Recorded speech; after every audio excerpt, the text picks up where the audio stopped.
وبصوم غد نويت وبصوم غد نويت من شهر رمضان من شهر رمضان وبصوم غد نويت من شهر رمضان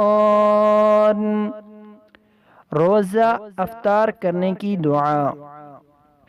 اللهم لك صمت وعلى رزقك أفطرت اللهم لك صمت وعلى رزقك أفطرت اللهم لك صمت